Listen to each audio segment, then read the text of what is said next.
Hi, Service Alternatives, and welcome to Good Day SA. I'm excited to be joining you from Linwood, which is yet another indicator of some sense of normalcy around here.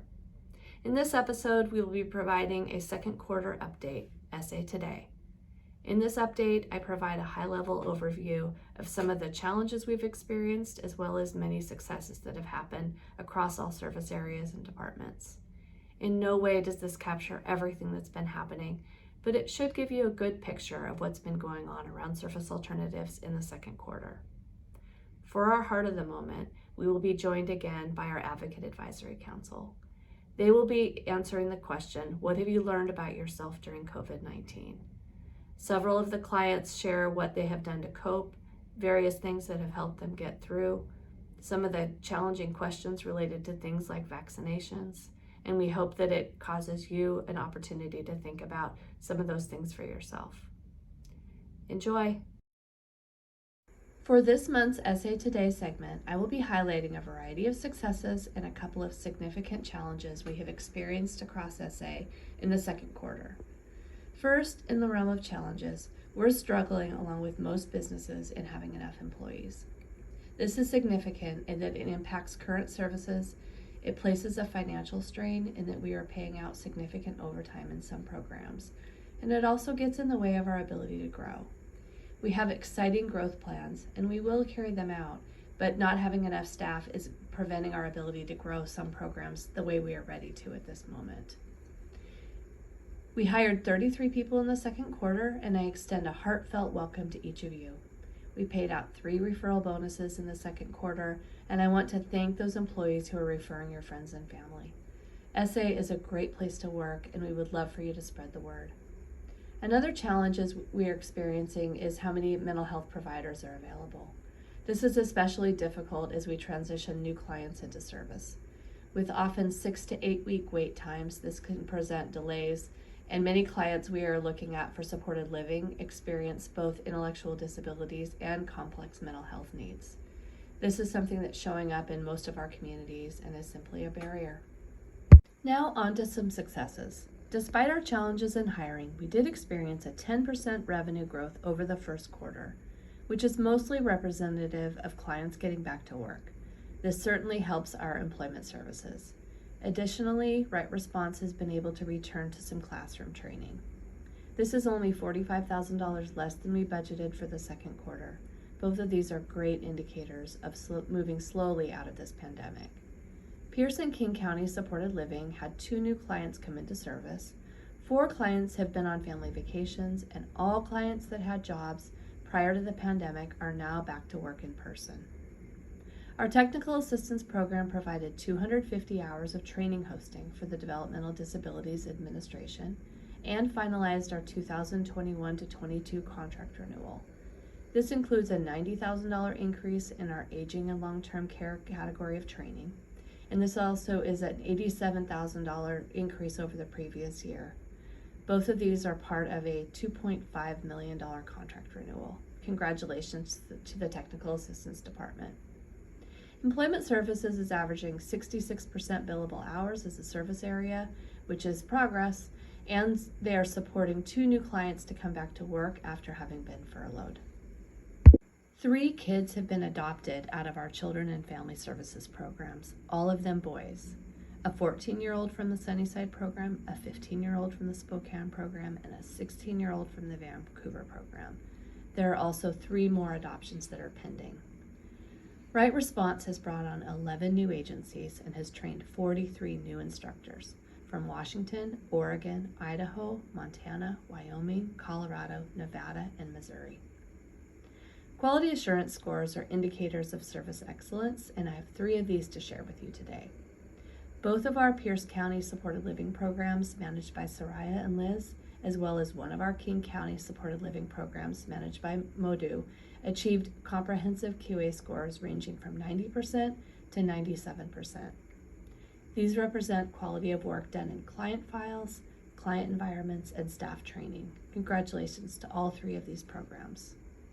Our organizational instruction team has delivered 1,689 hours of training to SA employees through June.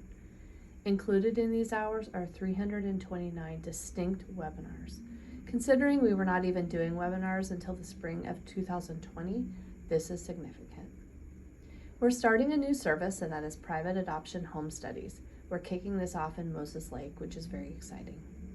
We continue to teach emotional intelligence classes to Washington State employees, Developmental Disabilities Administration leaders, and most recently to our own Rising Stars. For SA leaders, we recently completed our first series of bite-sized leadership classes and now have identified another group of SA leaders who will be participating in Introduction to Elemental Leadership and bite-sized leadership classes.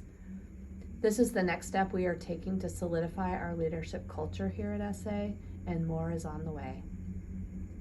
Our Whatcom County programs, Hartselle and Riverside, are continuing to strengthen in so many ways. Aisha and Heather have supported the team to grow in a lot of different ways. Most recently, we're working with Western Washington University to post employment ads on their job boards.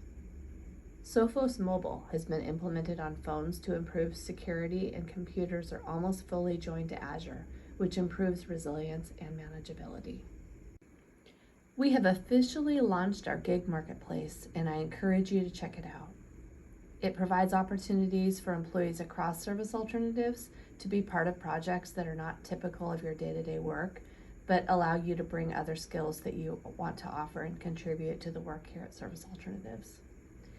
We got through yet another quarter of COVID with new office protocols representing slow movement out of the COVID crisis. And lastly, did you know that we have a new Service Alternatives website coming? This is news to many of you. It is now in the development phase, and we are excited to be launching it in the fall. Thanks to each of you for being a part of what we do. These highlights are representations of what has happened and certainly don't capture everything. They do paint a bit of a picture of SA today.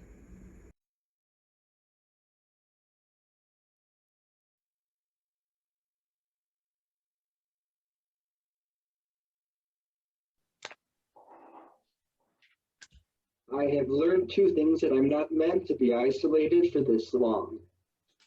I am quite social too, and not mentioning getting damn good at Instacart.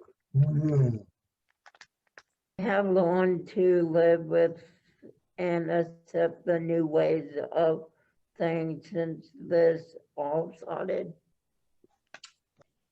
I've been learning how to cope with it. That's the only way you're gonna get through it.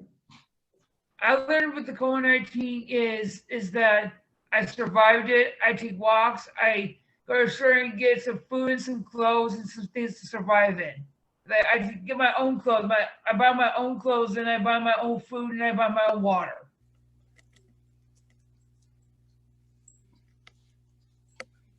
Restaurants and movies, it's very difficult. With COVID, it's been a problem.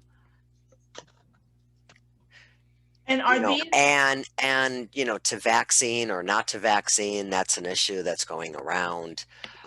My mom didn't get the vaccine, but my mom also doesn't go to restaurants and movie theaters. And I like going out, and seeing things. I like riding my bike.